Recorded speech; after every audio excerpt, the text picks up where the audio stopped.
impossible to overestimate the importance of Vidal Sassoon. He's probably one of the greatest, if not the greatest, hairdresser who's ever lived. With raw talent and drive and ambition and just sheer guts, and I will not give up, he built something that rocked the world. It was one man with an amazing, innovative idea that has stood the test of time. My next guest became famous for creating the shape, the 5-point, the bob, and the many, many more.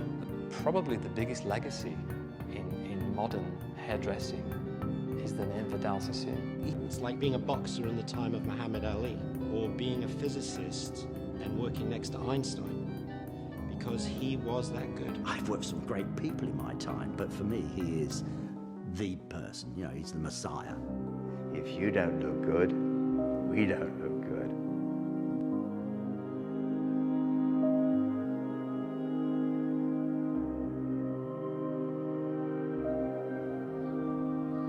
You know, I'm sitting here reflecting, really, at 81.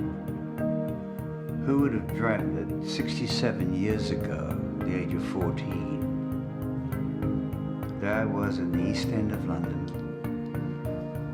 shampoo boy, and I'm sitting here over 60 years later, and I'm wondering, how did it all happen? How did so much adventure happen?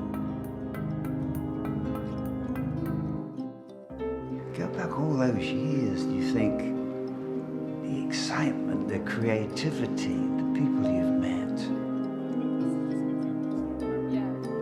So you were born 1928, Shepherd's Bush? When I was maybe 2.5, 3, my mother was evicted. You have to remember, it was 1928 I was born, so 30, 31, the Depression was on. My father had left us. I had a young brother. And I went from 5 to 11 in the orphanage. What I miss most is my mom. They only allowed me to see her once a month. I ran away from the orphanage, went to my dad. It was so much closer than the East End where my mother lived. He got me back to the orphanage as quick as he could. And I could see that there was no caring what love. But tell that as he walked away, and he passed me over to the authorities, that he already had something else on his mind. He didn't even look at me. And I think that moment was when I lost any love that I had for him. Never saw him again. You see, I had 2 beautiful sons, and I always had that feeling that I wanted my sons to grow up to be very proud of their mother.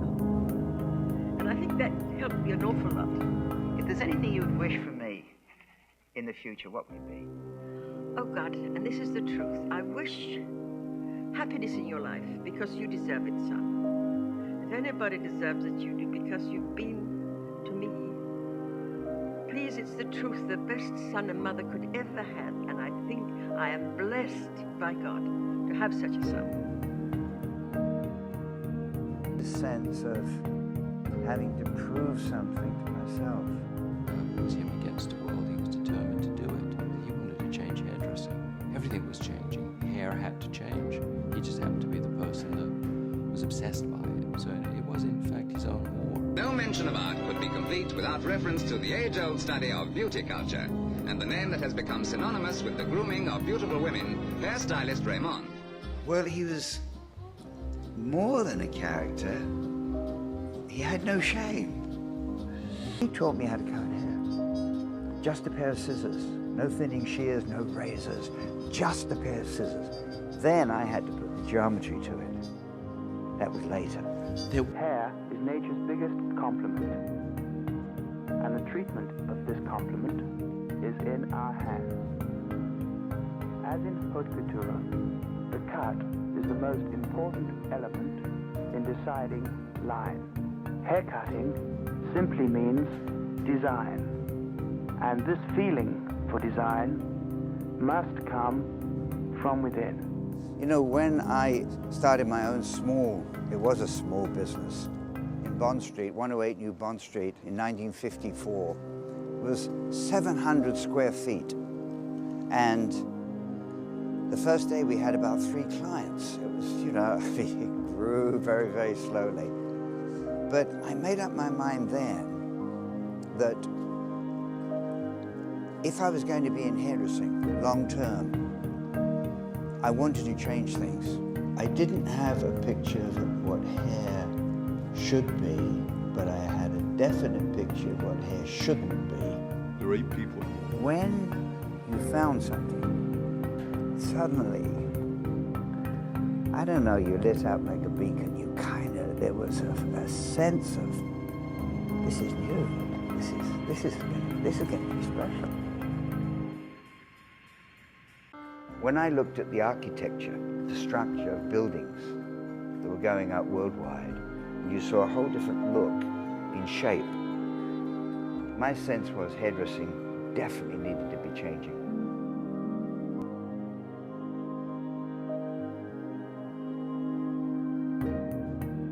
Geometry, angles, bone structure, cutting, uneven shapes, as long as it suited that face and that bone structure.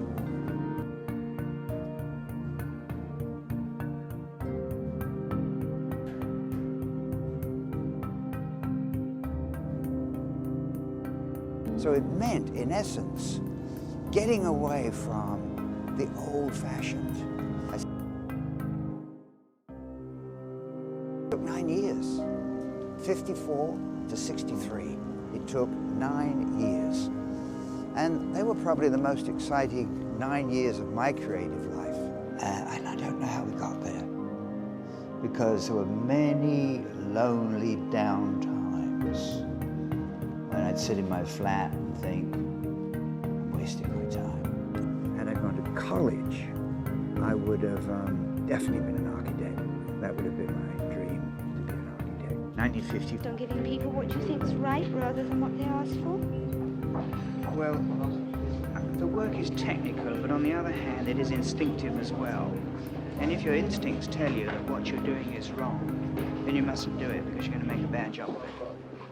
I think that makes sense in anything. It takes a long time to grow out. Surely if somebody complains, you're really in trouble. That's true. I mean, I think that people that try to do something a little different more often go out on a limb. If you're not trying to be safe all the time, on the other hand, you're going to be more progressive and get more done. I think it works that way. That's all I was the engine. I was the engine that created a team that eventually did such superb work that when I went to New York, they didn't even miss me. They did such good work. They didn't need me.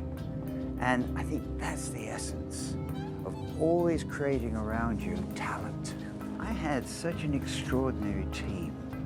I'm cutting their hair. I said, this is absolutely crazy. It went into the movie. My God.